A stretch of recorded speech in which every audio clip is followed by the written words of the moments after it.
¿Ahora me escuchan? ¿Me escuchan? Sí, Sí, doctor. doctor. A ver, Pero es que- ya, ya, entonces reiterando, ¿ya?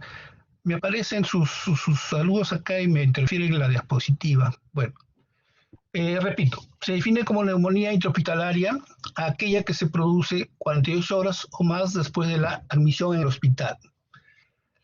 La neumonía intrahospitalaria temprana, ¿no?, ocurre antes de los 5 días de la hospitalización. La tardía es después de los 5 días. En algunas literaturas están entre 4 y 7 días, pero vamos a trabajar con 5 días, ¿ya? O sea, antes de los 5 días, temprana sería la neumonía intrahospitalaria y después de los 5 días sería tardía. También algunos autores consideran como neumonía cuando ocurren hasta 30 días post-hospitalización.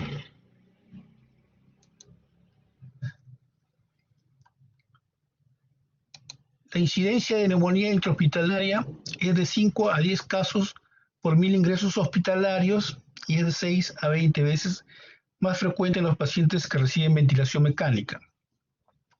Este dato es de 2001. Conforme van pasando los tiempos, debe haber variado esta incidencia y con mayor razón a nivel mundial, ¿no?, esta incidencia ya de neumonía intrahospitalaria debe haberse incrementado mucho con esto de la pandemia, donde, como ustedes saben, hay más pacientes, digamos, en UCI se han tenido que crear más ambiente de UCI, se ha incrementado el número de camas, eso también ha determinado más hospitalizaciones, más pacientes recibiendo oxígeno o mayormente también se incrementó digamos, las ventilaciones mecánicas, ¿no? Dentro de unos tratamientos que se da a nivel, digamos, de UCI, ¿no? Cuando un paciente llega a UCI, ¿no?, generalmente con requerimiento de oxígeno alto, se puede manejar con vento y máscara reservorio, y de no mejorar el paciente o de aumentar, digamos, la dificultad respiratoria o presentar un estrés respiratorio, ya se recurre a la ventilación. Primeramente tienen un sistema de alto flujo que puede ser usado. Si con ese sistema de alto flujo, que generalmente se coloca en la nariz nada más, no mejora el paciente, tienen dos alternativas: una ventilación mecánica no invasiva y una ventilación mecánica invasiva. Las dos ventilaciones mecánicas pueden conllevar a que haya más neumonía intrahospitalaria y con mayor razón si es una invasiva, que es lo que quiere decir es que el paciente tiene que tener un tubo orotraqueal. Entonces, esta, digamos, incidencia debe haber incrementado.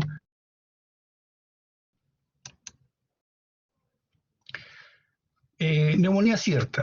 ¿Qué es lo que ocurre? Hay nuevos infiltrados pulmonares progresivos y persistentes mayor a 24 horas, ¿no?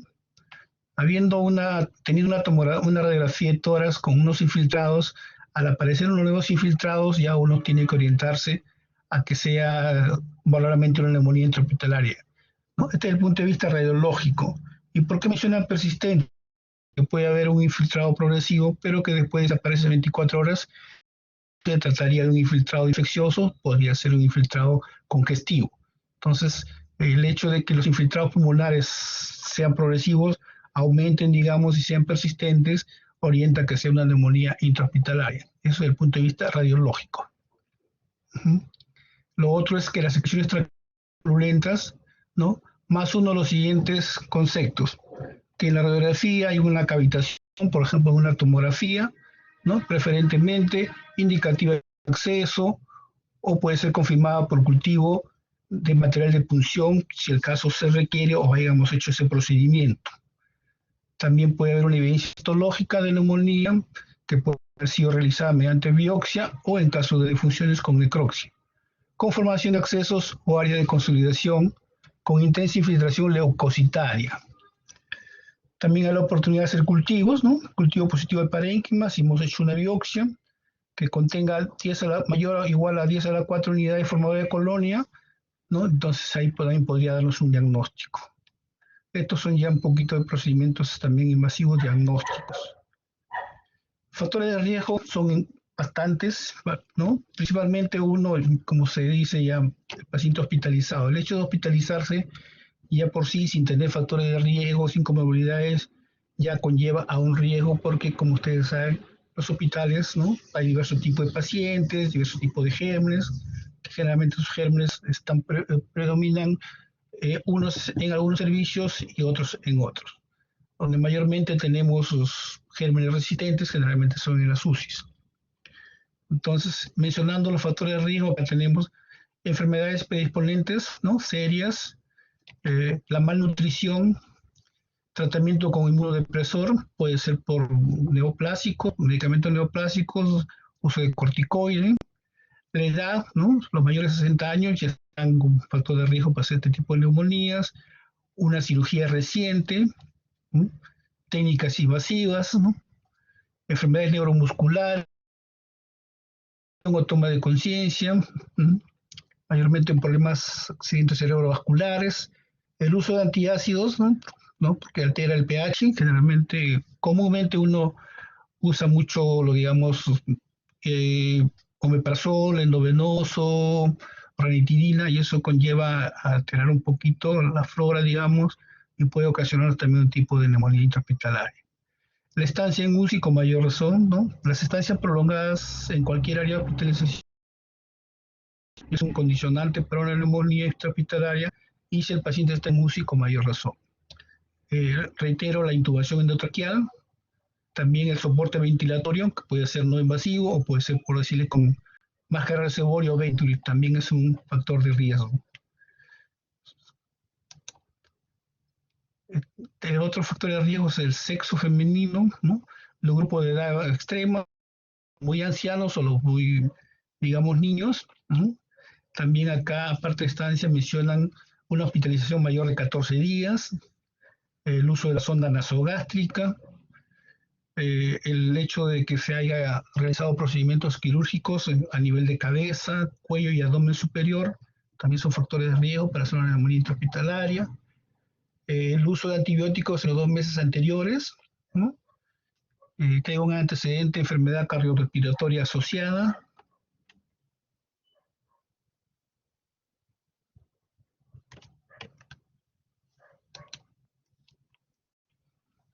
En cuanto de riesgo en relación al agente causal, podemos describir los siguientes. Una broncoaspiración puede estar relacionada con el agente causal, que serían las bacterias anaerobias. Una cirugía abdominal, mayormente superior, como les digo, puede estar en relación al agente causal, que sería el Enterococcus spp o los anaerobios. Un paciente con diabetes mellitus en relación a un problema o agente causal con Staphylococcus aureus, ¿no? Paciente que puede estar en coma o pacientes drogadictos que usan la vía intravenosa, el agente causal sería un Staphylococcus aureus.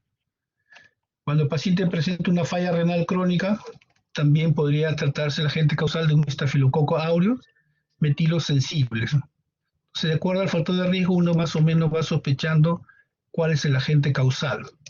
Acá tenemos otros. El uso de glucocorticoides, ¿no? El agente causal relacionado sería la legionela o el aspergillus. En caso de hospitalización prolongada, sea en pisos o en UCI, mayormente está en relación a la pseudomonas aeruginosa, al Enterobacter spp y al Acinetobacter spp. Lo mismo ocurre si hay antecedentes antibióticos previos, ¿no? El agente causal se puede ser una pseudomonas, un Enterobacter o una Acinetobacter. Si hubiera un daño estructural pulmonar, por ejemplo, una bronquiectasia, el agente causal también estaría relacionado con la pseudomonas aeruginosa. Hablando de estos temas de la pandemia, lo que generalmente se ha corroborado, aislamiento, es predominio de la Acinetobacter, ¿no? Y la pseudomonas. Pero más adelante vamos también, algunas literaturas mencionan que generalmente pueden ser polimicrobianos, ¿no?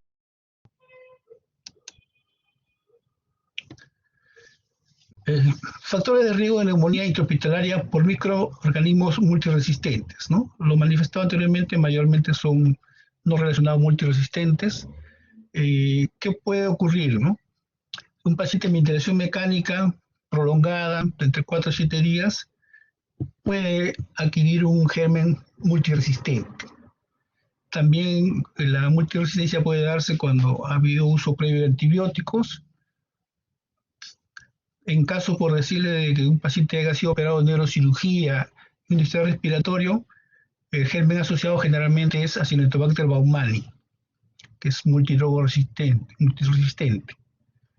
En caso del uso del metronidazol y EPOC, en relación el germen sería Pseudomonas aeruginosa multiresistente. En un traumatismo craneal o el uso de corticoides, ¿no? Estaría relacionado a un problema de estafilococo aureus multiresistente. Entonces, hay factores también pronósticos de mortalidad, porque estas infecciones intrahospitalarias, todas las infecciones intrahospitalarias son de mayor riesgo, indudablemente, ¿no?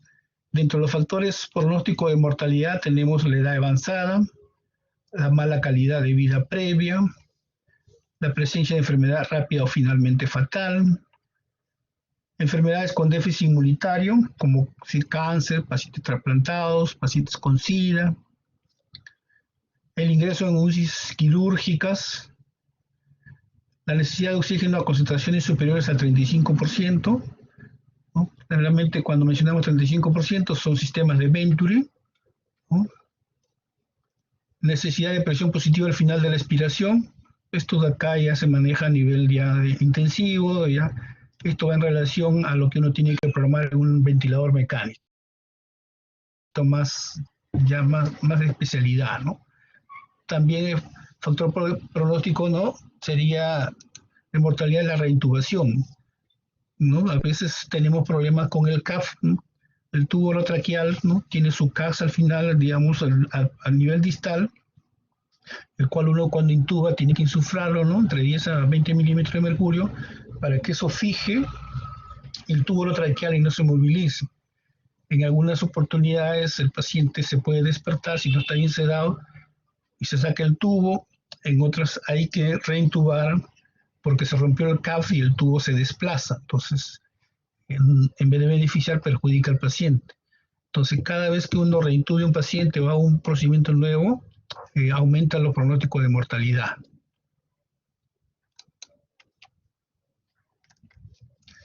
También tenemos factores pronósticos de mortalidad, las disfunciones orgánicas no pulmonares, ¿no? Particularmente cuando el número de defectos es mayor de 3. Que tengan shock, pacientes con sepsis grave, cuando haya un compromiso pulmonar bilateral, cuando haya concentraciones séricas elevadas de interleucina 6, también un tratamiento antibiótico inadecuado. Entre la neumonía precoz, temprana y tardía, la tardía es la que tiene más pronóstico de mortalidad, la tardía es de más riesgo, ¿no? Su pronóstico de mortalidad es mayor. La secundaria, patógenos de alto riesgo como gram negativos, no fermentadores y estafilococo aureus metiloresistentes. Todos los gérmenes, ¿no? que son multiresistentes son más difíciles de tratar, el tratamiento es un poco más fastidioso y el paciente eleva su posibilidad de mortalidad, ¿no? En las neumonías intrahospitalarias, ¿cuáles son las rutas de ingreso de la infección? Son varias. Una de ellas es la microaspiración de secreciones de la orofaringe previamente colonizadas por bacterias patógenas. Puede ser una ruta de ingreso, sería la broncoaspiración masiva, ¿no? ¿Qué ocurre? Que el reflejo nauseoso está alterado o cuando hay alteración en el estado de conciencia del paciente, durante la intubación endotraqueal, cuando hay utilización de sonda nasogástrica y en enfermedades esofágicas. Entonces, en este procedimiento de intubación endotraqueal, a veces, ¿no? Más que todo cuando uno no tiene mucha práctica, en vez de irnos a la vía aérea, nos vamos a la vía digestiva. Muchas veces se contamina ahí el tubo orotraqueal porque sacamos, digamos, alimentos, ¿no? Y por la premura del caso, muchas veces, o que no tengamos un tubo orotraqueal adicional, solamente nos limitamos a limpiar el tubo lo mejor posible y volverlo a introducir. Entonces también ese es un riesgo para el paciente, ¿no? En una ruta de infección o de ingresos también es la contaminación hematógena, ¿no?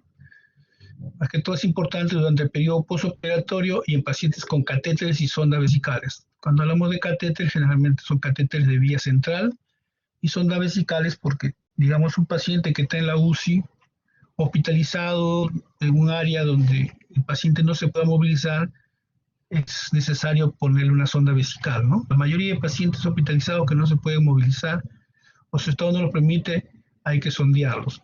Si un paciente nosotros intubamos, lo colocamos en ventilación mecánica, ya de con sí tenemos que indicar que le pongan la sonda vesical, que le pongan la sonda nasogástrica, y cada procedimiento que hacemos o cada invasión que se le hace al paciente, aumentando el riesgo de infecciones, ¿no? Cuanto más infecciones, indudablemente que el pronóstico se ensombrece.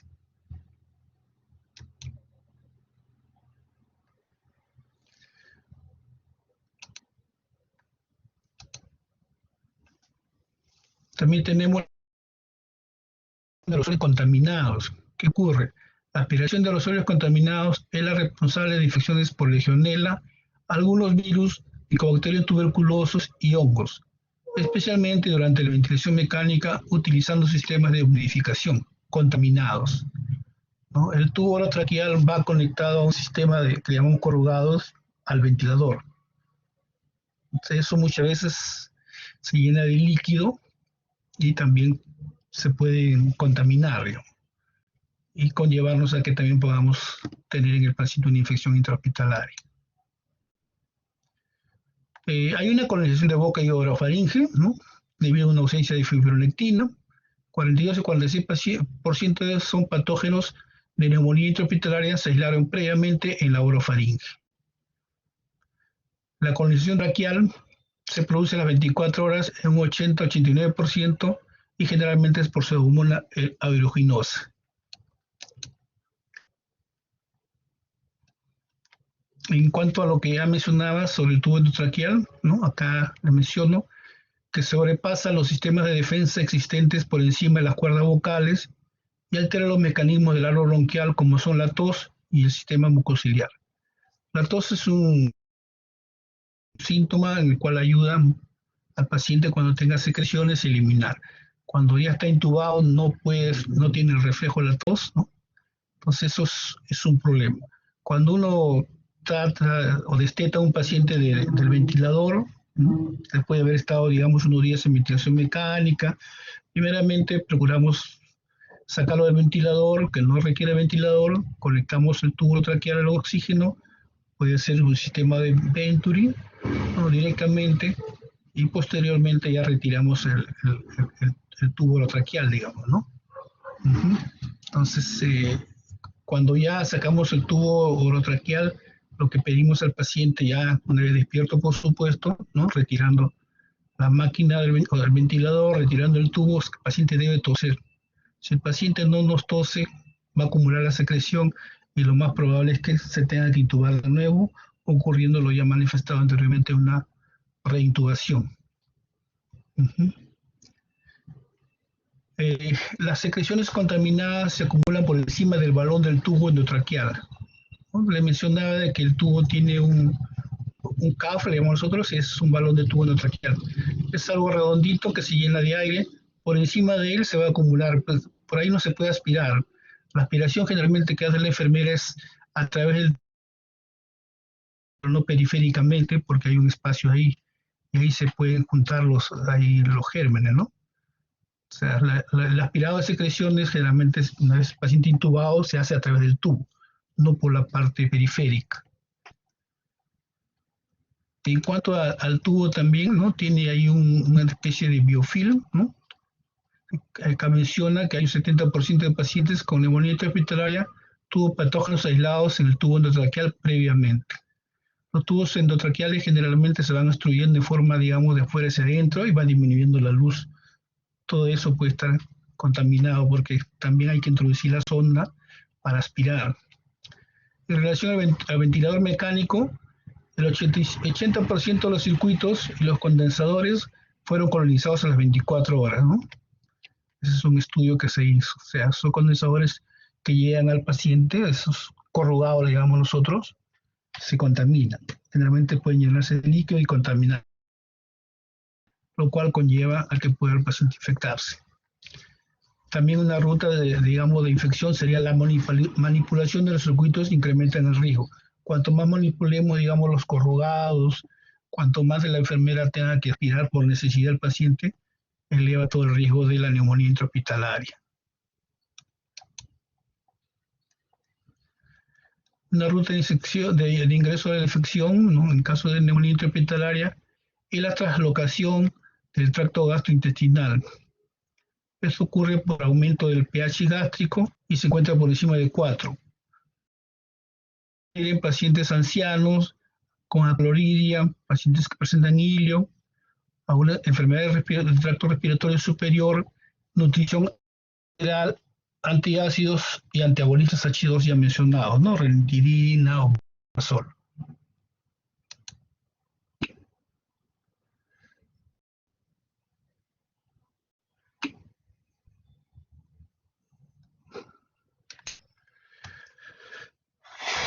En cuanto a la etiología, tenemos una fuente principal, generalmente son los agentes endógenos que colonizan al paciente durante su hospitalización.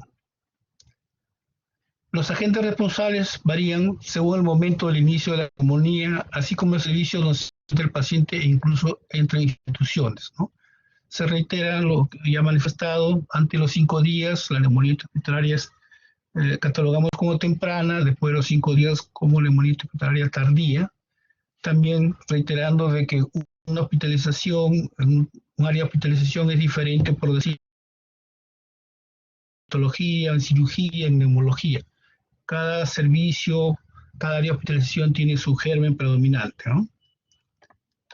Es diferente una patología, digamos, si hablamos de seguridad social, gérmenes predisponentes o que mayor se puede encontrar entre el Revalliati y el Almenara, son dos instituciones de salud diferentes. Todo varía, ¿no? Los gérmenes más comunes en la neumonía intrahospitalaria tenemos que entre el 75 y el 85% los gram negativos, ¿no? Con una mortalidad que oscila entre el 30 y el 60%. El 15% son originadas por gram positivos, con una mortalidad entre el 5 y el 20%. Entonces predominan los gram negativos. La pseudomonas SP es el germen más frecuente en el paciente ventilado. Como les vuelvo a decir, en este tiempo de pandemia también se está hilando, está por ahí, digamos, estadística, ¿no? Otro gen, ya no solo la pseudomonas, ¿no? Entonces vamos, ahí cada día va a hacer más resistencia, digamos. Entonces acá. Ya. Por decirles, en cuanto a bronquiectasis, el germen que más predomina es la pseudomonas. Con bronquiectasis generalmente mejoramos su parte clínica, pero el germen, ¿no?, se queda ahí, entonces no es fácil erradicar este tipo de germen resistentes.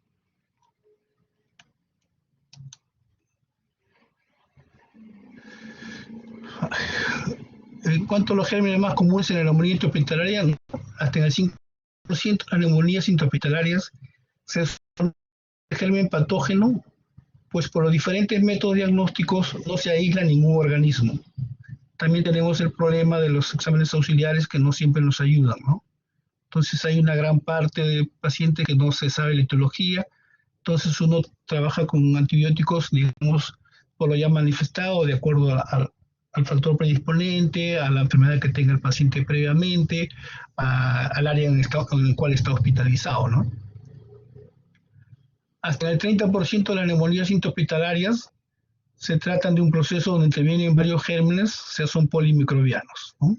Hay un gran porcentaje, un 30%.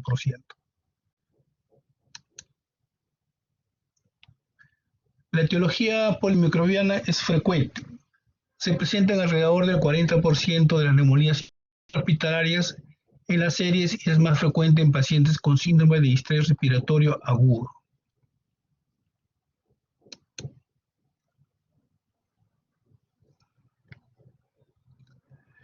La etiología viral es muy importante causa de neumonía intrahospitalaria en los pacientes pediátricos, ¿no? Más que todo en los niños.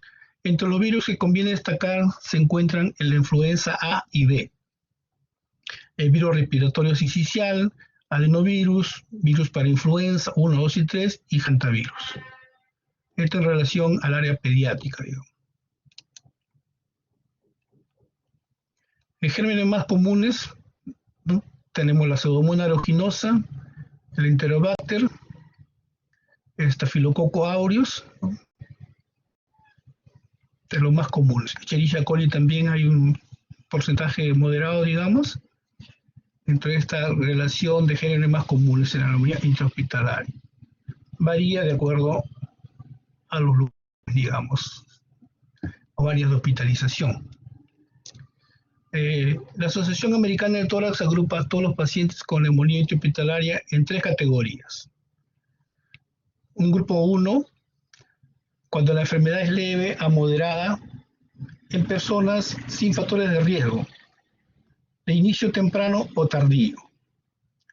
También en este grupo está la enfermedad severa de inicio temprano con menos de 5 días, ¿no? Reitero, es el grupo 1. El grupo 2 está la enfermedad leve a moderada con factores de riesgo, inicio temprano o tardío, ¿no? La diferencia entre el 1 y el 2 principalmente es la 1 es sin factores de riesgo, el grupo 2 es con factores de riesgo. Y el grupo 3, ¿no? Están comprendidos una enfermedad severa con factores de riesgo de inicio temprano, ¿no? O sea, menos de 5 días, y una enfermedad severa de inicio tardío. Entonces, en el grupo 3 están las enfermedades, las neumonías severas, digamos.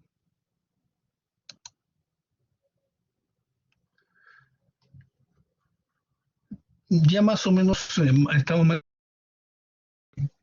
de problemas diagnósticos, a veces de etiología, por problemas en el laboratorio que no nos ayuda o no se aísla germen, muchas veces hacemos, por decirle, broncoscopías o aspirados traqueales que se envían al laboratorio y mayormente o algunas veces diré, nos reportan como muestra insuficiente o muestra contaminada, con lo cual conlleva que se tenga que repetir la muestra, mandar nueva muestra y demorar más el tratamiento y a veces no se llega a saber el germen causal, ¿no?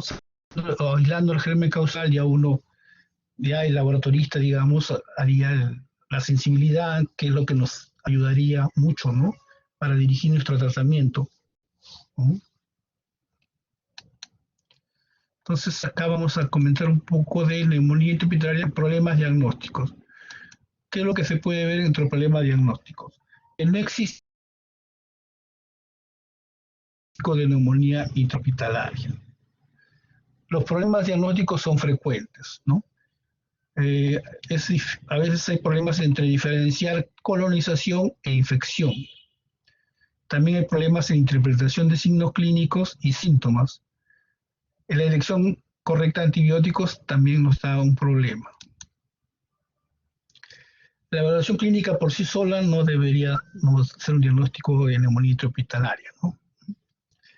La evaluación clínica asociada a cultivos cualitativos también no tiene todos, digamos, la razón de ser o no da un diagnóstico definitivo. Generalmente se propone que sean cuantitativos, ¿no? Entonces ahí entramos a evaluación clínica asociada a cultivos cuantitativos. ¿Cómo podemos obtener la muestra, ¿no? Pueden ser de muestras no obtenidas mediante broncofibroscopía o pueden ser muestras obtenidas por broncofibroscopía. Las no obtenidas por broncofibroscopía puede ser generalmente cuando el paciente está intubado, una aspiración que lo haría la enfermera del tubo orotraqueal, ¿no? Sería la muestra.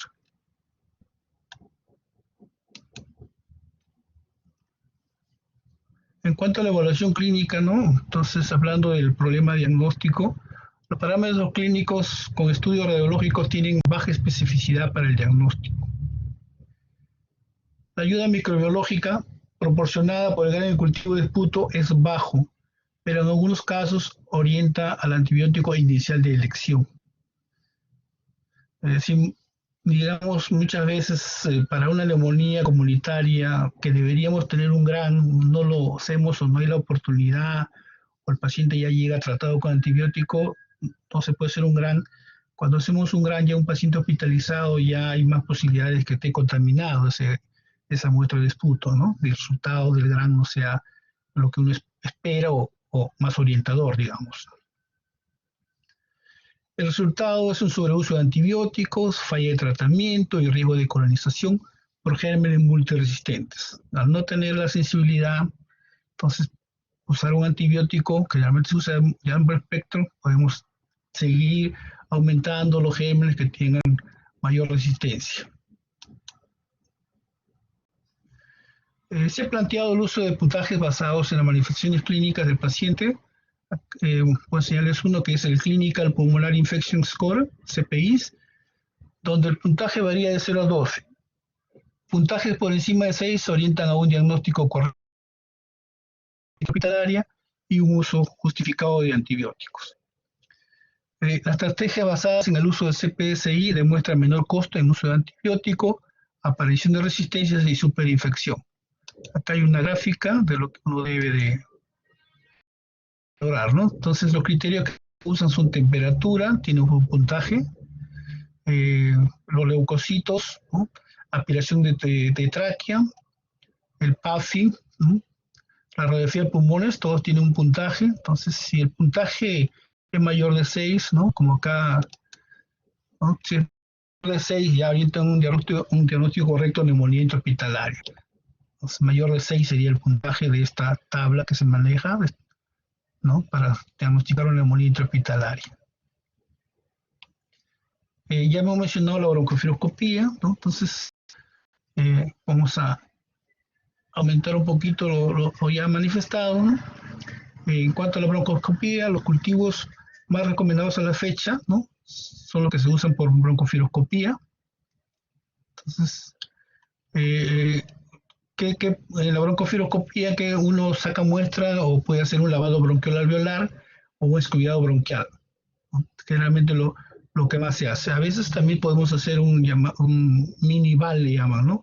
Pero generalmente le hacemos un lavado bronquial alveolar, eso se le manda al laboratorio, le pedimos pues principalmente gérmenes, ¿no? Directo y cultivo, ¿no? Si estamos pensando en una neumonía intrahospitalaria, si pensamos que puede haber la posibilidad de hongos, también pedimos hongos, ¿no? Dentro de la evaluación del lavado bronquial alveolar. Y la muestra es de mejor calidad ¿no? que hacer un aspirado traqueal. La estrategia diagnóstica basada en cultivos por broncofibroscopía cursa con menor mortalidad frente a pacientes con diagnóstico solo clínico.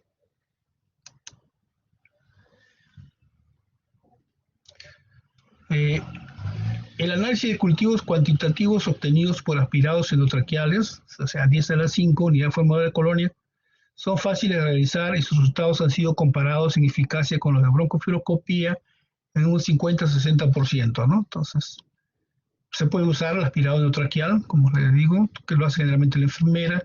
En cambio, la broncofiloscopía ya está a cargo del neumólogo o de alguien que maneje broncofiloscopía.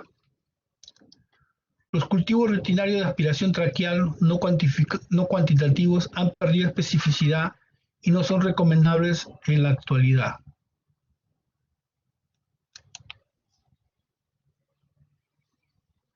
En cuanto a la radiología, los infiltrados pueden ser muy pequeños y difíciles de apreciar, especialmente radiografías portátiles. Actualmente ya mayormente los hospitales grandes todo es portátil o las radiografías. Eso, la calidad es diferente a lo que uno tenía en físico, ¿no? En físico tenían mejores las imágenes, digamos, las resoluciones de las radiografías. La tomografía axial del tórax puede diagnosticar hasta en un 26% más infiltrados pulmonares, a más de definirlo más exactamente que la placa simple del tórax. El problema de un paciente que está en UCI, ¿no? Es la movilización a que haga una tomografía.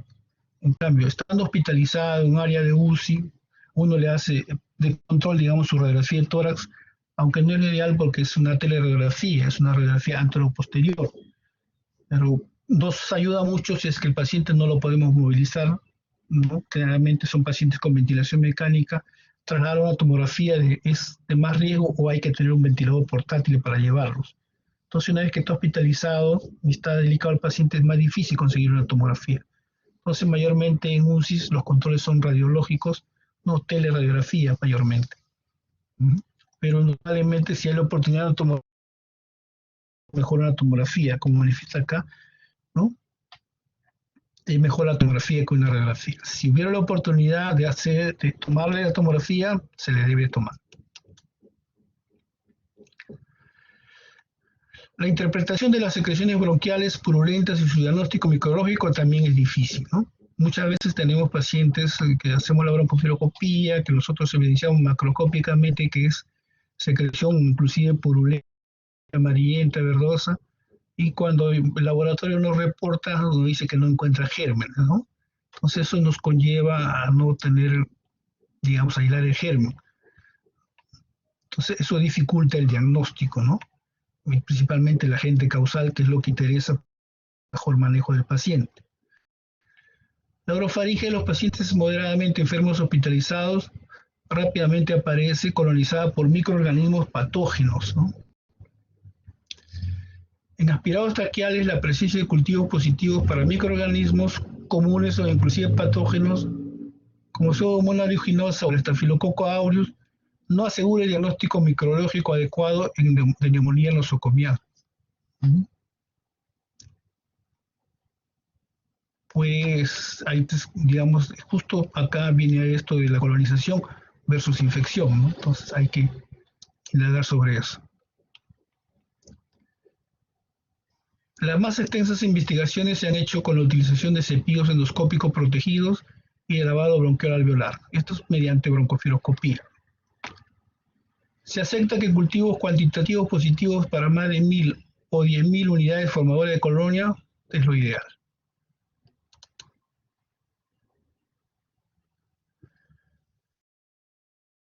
El cuantitativo del aspirado traqueal tiene una sensibilidad promedio del 81% y una especificidad del 65%.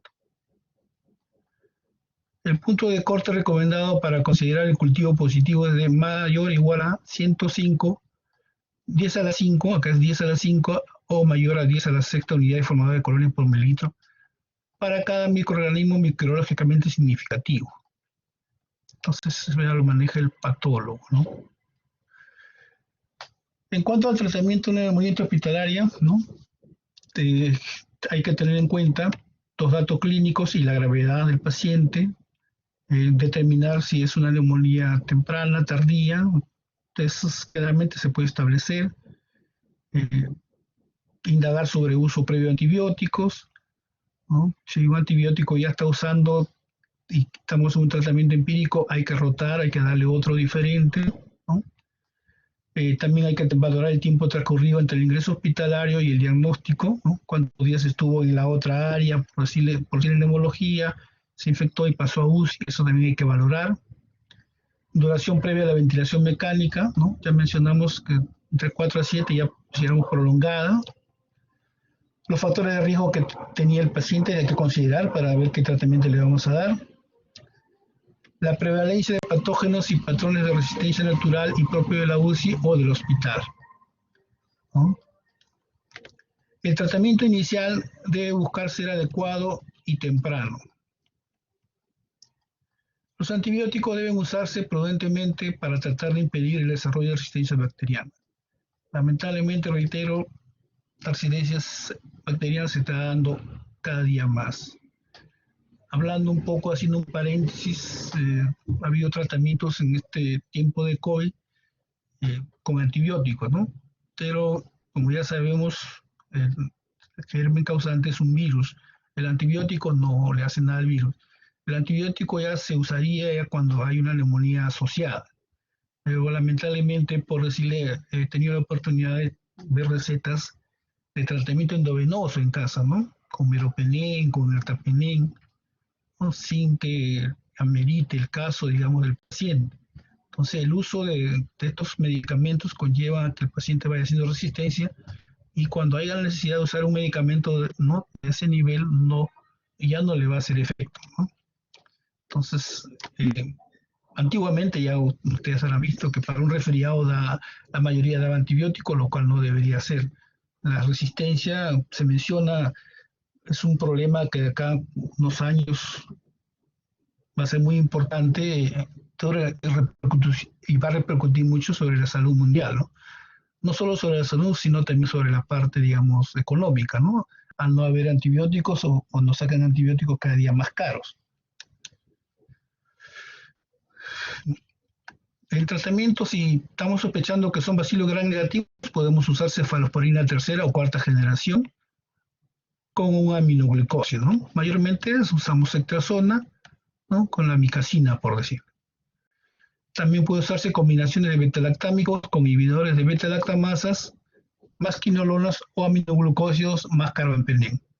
Todo esto con lo ya mencionado en cuanto al área donde está el paciente, los factores de riesgo que tenga. Si son cepas productoras de BLEC, ¿no? Como es el caso de Escherichia coli y Klebsiella, se podría usar aminoglucósido más fluoroquinolonas, ¿no? O trobofloxacina con imipenem y cistatina. Frente a una cepa Enterobacter spp, se recomienda no usar cefalosporinas y usar otros antimicrobianos con actividad para bacilos gram negativos. Entonces, si echamos Enterobacter, ¿no? No hay que dar cefalosporina. Cuando haya sospecha de Staphylococcus aureus resistente a la meticilina, entonces la droga vancomicina. Staphylococcus aureus resistente sensible, podemos usar la cloxicilina. Si el paciente tiene una alergia a la vancomicina o dificultad en el manejo de las vías venosas, para completar tratamiento podemos usar una teicoplanin por vía intramuscular o linezolid, si es que no se puede usar la vía endovenosa. La quinopristin, talfopristin es una alternativa para el tratamiento de las infecciones resistentes por cocáceas gram positivas. En cuanto a la pseudomonas aeruginosa, puede ser una terapia asociada a netilmicilina más imipenem. Entre interrogación, ¿no? No está muy definido. Se puede usar beta-lactámicos, ¿no? Con acción antipseudomonosa como la secticidima. Generalmente usamos sextacidima. Para la pseudomonas, generalmente sectacidima, también se puede usar ciprofloxacina. Lamentablemente la ciprofloxacina ya tiene mucha resistencia ya. En cuanto a las Acinetobacter spp, son resistentes a penicilinas y cefalosporina, la opción es un carbapenem. Este germen es uno de los que más se está encontrando con la pseudomonas en pacientes que están en ventilación mecánica. Son los gérmenes más resistentes y que más se aíslan, digamos.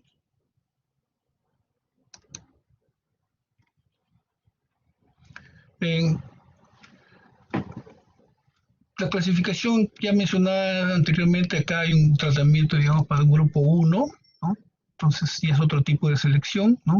Que dice bajo riesgo de infección por gente. Entonces aquí, ¿qué considera? Que tenga menos de 4 días de ingreso en la UCI o menos de 7 días en el hospital, ¿no? Que no hayan recibido antibióticos durante más de 24 horas en los últimos 15 días.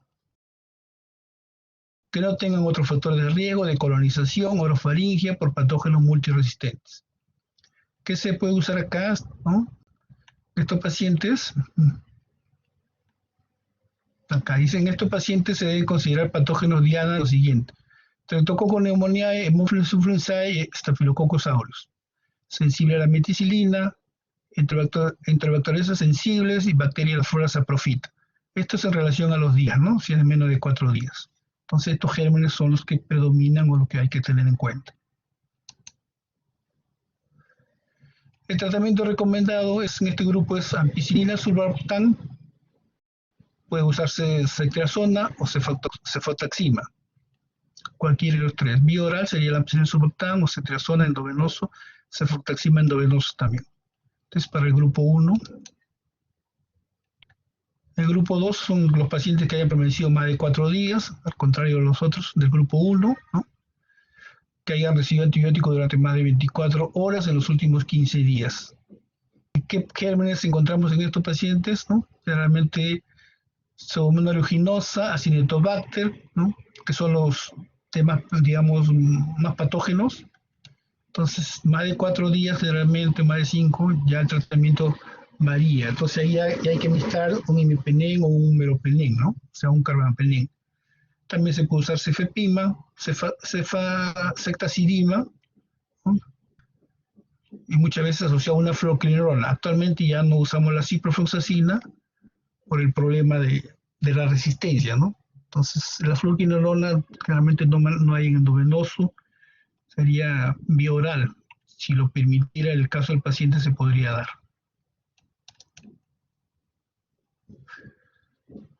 Estamos concluyendo esto, claramente hay que ver también días de tratamiento. Eso puede ser controversial. Unos pueden decir 7 días, otros dicen 10 días, ¿no? Entonces, depende también de la guía que pueda desarrollarse en la SUSI, ¿no? La duración del tratamiento debería ser individualizada dependiendo del microorganismo involucrado, dependiendo de la severidad de la enfermedad y de la respuesta al tratamiento. Las normas de la ATS, ¿no? American Thoracic Association, recomiendan una duración de 7 a 10 días para infecciones causadas por Staphylococcus aureus, Haemophilus influenzae, ¿no? Para estos dos, 7 a 14 días, digamos, y de 14 a 21 días para infecciones graves causadas por bacilos gram negativos. ¿Por qué puede haber fallas en el tratamiento? Por un inadecuado esquema de tratamiento, por las cepas resistentes mencionadas, por la presencia de patógenos inusuales, por una superinfección, por foco concomitante de infecciones, por condiciones no infecciosas, por resiliencia infecciosa podríamos mencionar un paciente con diabetes que no controla la glicemia, pacientes renales, que su creatinina está muy alta. Una vez que ya uno emplea la terapia endovenosa, generalmente en un paciente de UCI, entonces el otro punto, ya una vez que mejora el paciente, es cuando iniciar la terapia oral, ¿no?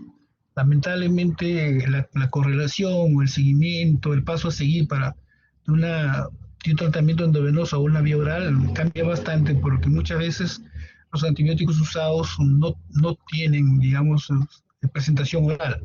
Entonces en eso tenemos que buscar un antibiótico similar, digamos, ¿no?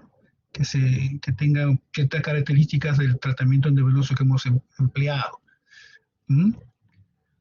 Paciente mejorando clínicamente, en este caso Tadini y otros síntomas respiratorios, ¿no?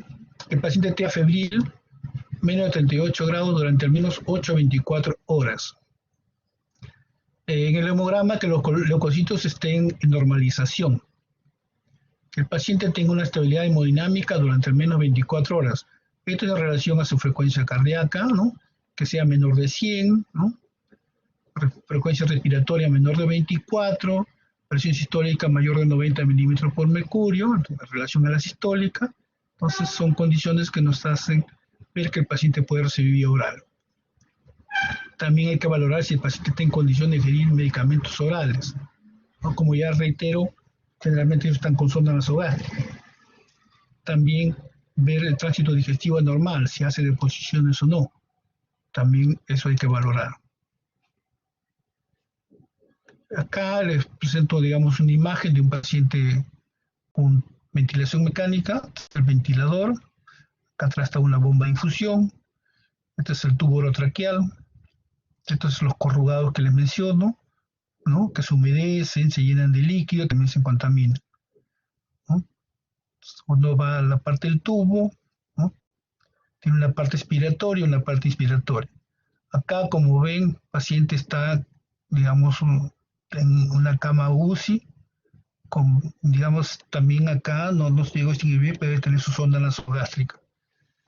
Este es de una ventilación invasiva, ¿no? Entonces, el paciente en ventilación invasiva tiene un tubo orotraqueal. Este acá es una ventilación no invasiva, ¿no? La foto no demuestra gravedad de la paciente. La idea es demostrarles que es diferente. Pero también va un ventilador, también hay corrugados, y ya mencionamos que los corrugados también pueden contaminar y causar una infección. Esto acá lo manifestado es una paciente ya con sonda, que también es un factor para que el paciente tenga, digamos, problema de microaspiración, ¿no? Es un cuerpo extraño, altera la vía aérea, entonces condiciona ahí un contaminante que haya y puede haber una infección del paciente. ¿Mm? Como le digo, las neumonías intrahospitalarias actualmente son más, ya el tiempo dirá estadísticamente cuánto más ha incrementado la incidencia, ¿no? Cuando hagan los estudios, ¿no? Por esta pandemia que nos tiene, como nos tiene, ¿no?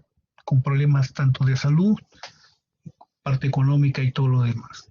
Entonces, las neumonías hospitalarias van a los últimos estudios que salgan van a hacer que se ha incrementado toda la incidencia, ¿no? Tanto de incidencia y la mortalidad también ha aumentado. ¿Alguna pregunta que tengan, jóvenes?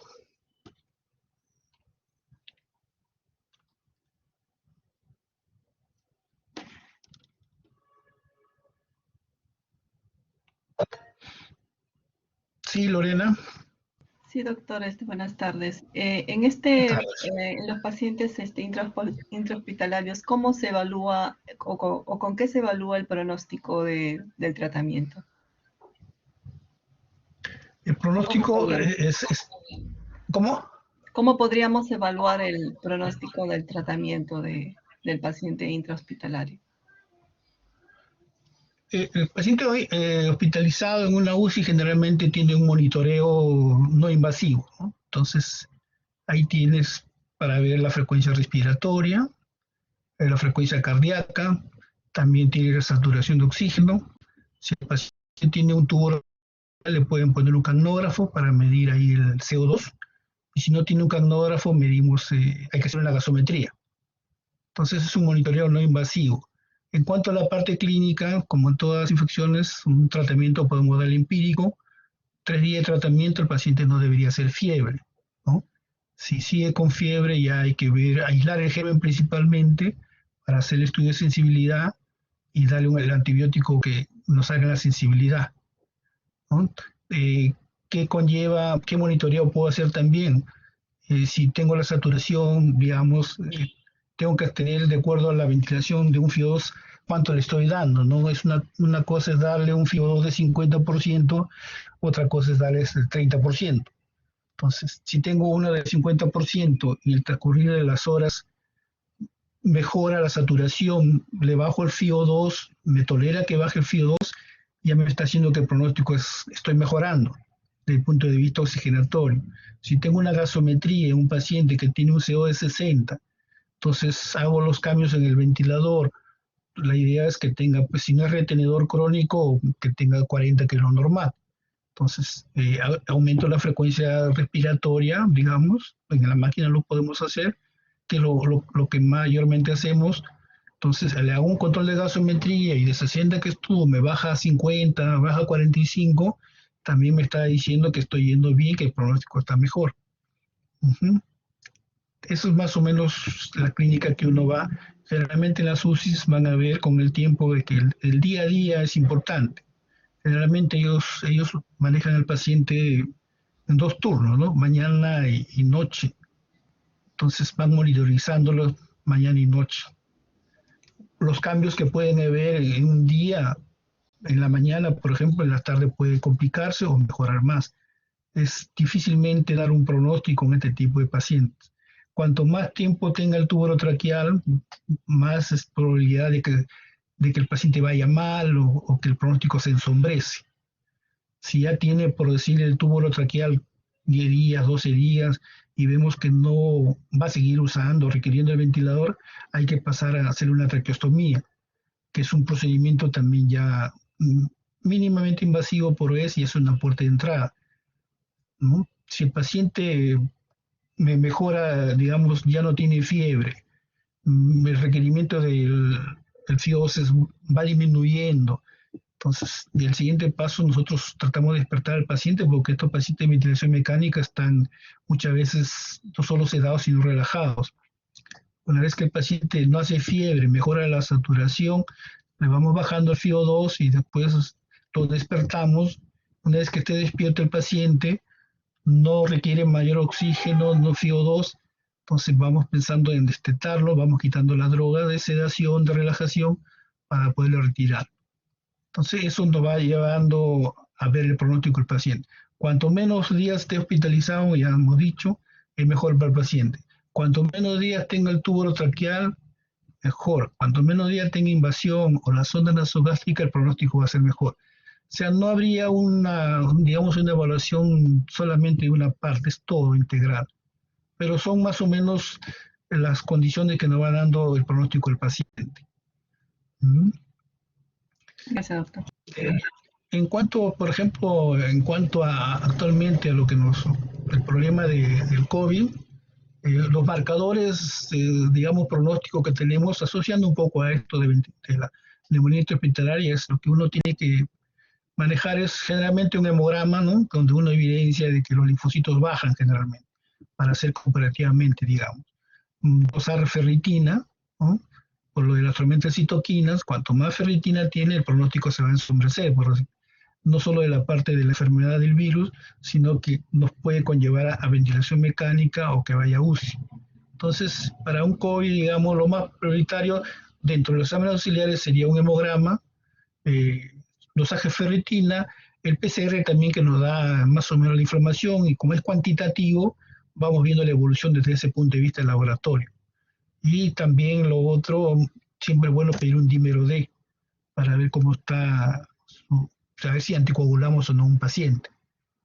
Entonces podríamos decir que hay que ver la evolución clínica, de funciones vitales, clínica, laboratorialmente también nos ayuda para ver un pronóstico del paciente. ¿Alguna otra pregunta? Sí, doctor, buenas tardes. Sí, Disculpe, buenas ¿podría tardes. repetir cuáles eran las bacterias que más se asociaban a infecciones por ventilación mecánica, por favor? ¿Cuáles? Las más... Repite, ¿Cómo? repite por favor tu pregunta, digo. Sí, las bacterias más comunes que se asocian a ventilación mecánica.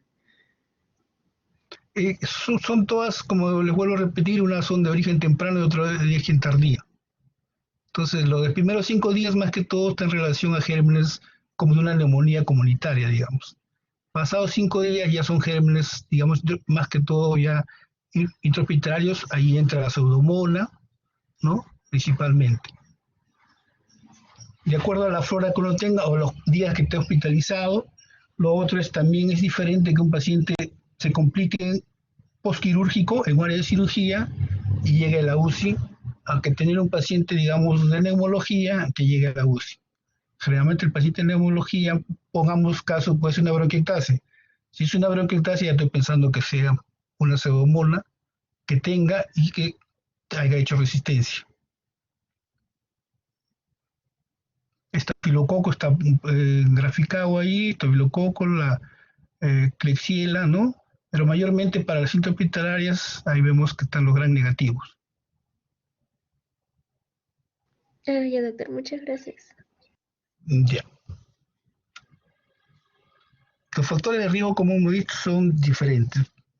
Aunque hay casos pues, de niños que están en UCI, ¿no? A veces hay niños con malformaciones, con tumores que también llegan a UCI. Generalmente en neumología, el neumólogo ve más que todo adultos, pero sí referencialmente sabemos, ¿no? Los virales, ya la gráfica lo dijo, generalmente más que todo en niños, las neumonías por virus, digamos, o complicaciones por virus. Entre el grupo etario también, ¿no?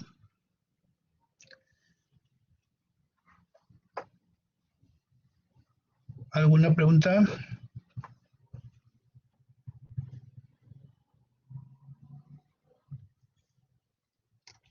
Ya. Si no hay preguntas, damos por concluido la clase, ¿ya? Hasta luego, jóvenes.